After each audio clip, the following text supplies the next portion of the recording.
Combien de fois c'est arrivé, tu rentres dans une histoire, ça se passe plus ou moins bien, tu décides d'y mettre fin, tu prends ton temps pour toi, peut-être tu te mets dans une autre relation et ton ex refait surface. Ça s'est peut-être même passé plusieurs fois et peut-être même avec plusieurs ex. Le but de cette vidéo, c'est de te partager des hypothèses, des probabilités sur les raisons qui l'amènent justement à faire ce choix. Tout simplement, la première chose que j'ai envie de te dire avant de te partager ces possibles raisons, c'est pas forcément l'amour qu'il a pour toi qui le fait revenir. C'est une possibilité, mais la proportion, elle n'est pas si élevée que ça. Et si c'est vraiment le cas, peut-être l'as-tu expérimenté, il te le fera savoir d'une façon extrêmement puissante où tu verras sa sincérité. Une des causes probables pour lesquelles il revient vers toi, tout simplement, c'est qu'il capte des informations, c'est-à-dire que tu lui communiques, peut-être sans t'en rendre compte, ces informations qu'il peut le faire tout simplement. Il se dit, si je peux revenir, c'est qu'elle est capable, voire prête à me recevoir. Donc la question à se poser, c'est pas pourquoi il revient toujours, c'est pourquoi je le laisse revenir. C'est cette autorisation tacite, donc qui n'est pas déclarée de ta part, qui lui donne cette envie et cette permission qu'il a finalement encore les clés de ta maison, au sens propre comme au sens figuré. C'est un peu comme si tu lui disais « tu es encore le bienvenu ». Donc si tu es dans ce cas, je te propose vraiment d'y réfléchir et de te poser ces questions clés. Pourquoi je lui laisse les clés de la maison? Qu'est-ce que je gagne, en toute honnêteté, à encore lui donner accès à moi? Prends le temps de te poser et de respirer avec ces questions parce qu'elles peuvent vraiment faire la différence. Une autre raison pour laquelle il peut encore revenir vers toi, c'est qu'il cherche à combler un espace vide. Alors un espace vide, on va le qualifier parce qu'il y a, si tu veux, plusieurs niveaux, plusieurs échelles d'espace vide. Il peut y avoir l'espace vide sur la partie sexuelle, c'est-à-dire il fait sa vie, il navigue de relation en relation ou pas, et il se trouve que pendant une certaine période, il va ressentir ce que de nombreux mecs peuvent connaître parfaitement, cette forme de misère sexuelle, cette zone de vide où il n'y a absolument rien d'autre que des films porno et des mouchoirs pour assouvir ce besoin-là. Et sur ce domaine-là, c'est quelque chose qui peut être vécu comme très fort en intensité. Donc, malheureusement ou pas, à toi de le voir comment tu le considères. Donc, je te ramène à la question précédente. S'il intervient, c'est que potentiellement, eh bien, il veut remplir ce vide d'une certaine manière. Et il se posera cette question par rapport à la situation que j'ai actuellement sur la partie sexuelle. On verra qu'il y en a d'autres. Est-ce que, eh bien, il est préférable pour moi de te reconnecter, de revenir vers toi pour peut-être assouvir ce besoin-là, versus la situation que j'ai où donc je suis dans un espace vide.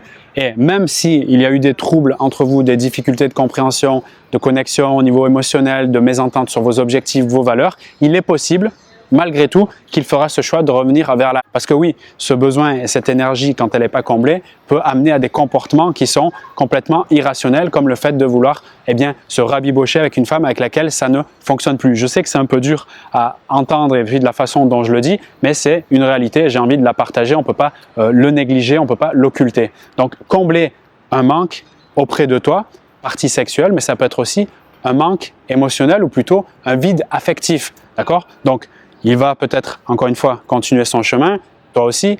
Il va peut-être se mettre en relation avec une femme, peut-être deux femmes selon la durée, et il va découvrir que oui, il n'y a pas d'affect, il n'y a pas ce sentiment, il n'y a pas ce rapprochement, cet attachement. Et ce vide-là va l'amener justement à aller rechercher, à le combler, et tu peux potentiellement être cette femme avec laquelle justement il va se sentir ton attention, le fait que peut-être ces expressions te parlent, je lui ai tout donné sur la partie affective, j'étais en sa présence, etc. Peut-être ça n'a pas fonctionné à notre niveau, encore une fois, les valeurs, les objectifs de vie, etc. C'est un être humain et il est possible qu'il va te reconnecter sur cette partie-là, même si ça ne fonctionne pas sur les autres. Il peut y avoir d'autres cas, si tu veux, je te les cite ici, où il va y avoir donc à combler un vide pour certains matériel, ça peut arriver, c'est extrêmement rare, mais matériel, financier, d'ordre d'intérêt, de rendre des services ou des choses comme ça. Pour ceux qui sont assez opportunistes, c'est quelque chose qui existe, mais on reste dans des cas un peu, on va dire, moins importants par rapport au côté affectif et sexuel.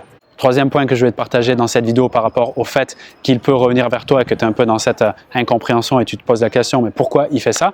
Eh bien, c'est assez proche de ce qu'on vient de voir au point numéro 2, mais c'est ce que j'appellerais l'hypergamie masculine. Pour te le faire très simple, c'est qu'il va chercher quelle est la meilleure option pour lui au moment T et en fonction de la réponse qu'il va trouver, il va agir dans ce sens. Donc, si tu es la meilleure option dans le sens où, on revient sur le point précédent, tu peux lui apporter quelque chose sur le plan sexuel, affectif, peut-être matériel, voire même de la connexion mentale ou lui permettre de réaliser des objectifs parce que tu auras des moyens ou des ressources qui vont le rapprocher. C'est peut-être cela qui va lui dire, tiens, ben, j'ai envie de me rapprocher d'elle. Donc forcément, ça sera avec un intérêt en se disant, ben, tiens, à ce moment T, selon ce que je sais de cette personne, peut-être en pensant à toi, elle peut m'apporter ça versus eh bien, la personne avec laquelle je passe du temps en ce moment, peut-être une autre femme qui soit en couple ou non, ou peut-être d'autres copines filles ou bien des sex friends ou des choses comme ça qui vont faire en sorte qu'ils se disent ben, tiens, par rapport à cette personne ou ces personnes que je fréquente, c'est elle qui peut se rapprocher le plus de ce que j'ai besoin maintenant et par conséquent, je vais la solliciter à nouveau et en plus, comme j'ai capté qu'elle me donne encore, en tout cas je pense qu'elle peut me donner encore les clés de sa maison, donc je te ramène vers les questions précédentes du début de cette vidéo, et donc je vais foncer et tenter ma chance à nouveau. La nuance sur le point numéro 2, donc combler le vide, soit affectif, soit sexuel, en majeure partie, et le point numéro 3, ce que j'ai appelé donc cette hypergamie masculine, le fait de se dire au moment T, quelle est ma meilleure option parmi ce qui est disponible autour de moi. Dans la partie 2, donc combler le vide, là il va y avoir un manque total, c'est-à-dire c'est vraiment la misère, il n'y a rien du tout, pas d'affect, pas de sexe, donc je suis en mode seul au monde, solitude absolue, du coup je vais partir en manque à l'extérieur, et là il peut y avoir des comportements un peu hasardeux, des fois agressifs, douteux, empreints de peur, en tout cas c'est pas vraiment sain dans l'expression, en tout cas et tu peux le ressentir comme ça. Et dans le dernier point, quand je parlais d'hypergamie, ce que je veux dire, c'est qu'au contraire, là, il a plus de choix, il a plus d'abondance, entre guillemets, c'est-à-dire qu'il y a des disponibilités, et parmi ces disponibilités, il va chercher quelle est, donc il y a vraiment un peu de l'opportunisme dessous. D'ailleurs, c'est un concept qui est à la base très féminin, et je t'invite à aller te rapprocher de ce concept-là, donc l'hypergamie.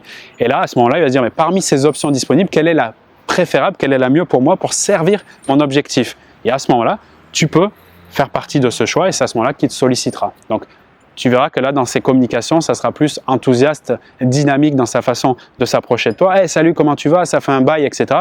Versus le manque ou la peur, où là, ça va être un peu plus une approche timorée, avec des phrases, des déclarations, des trucs un peu gentils, etc. Il y aura moins ce côté chaleureux et dynamique. Donc je pense que là tu vois maintenant cette nuance, je pense qu'il était important de te la préciser. Alors bien sûr je fais le choix de faire une vidéo courte, donc je ne vais pas m'étaler plus sur le sujet, mais si ça t'intéresse, je t'invite à prendre contact avec moi directement, que ce soit si tu veux par mail, tu as les liens dans la description, ou pour recevoir directement un coaching pour te permettre d'avoir des éclairages, des conseils personnalisés dans ton cas spécifique. Donc tous les liens sont en description de cette vidéo. Je me ferai un plaisir de t'accueillir pour ce prochain appel coaching, j'espère très bientôt avec toi.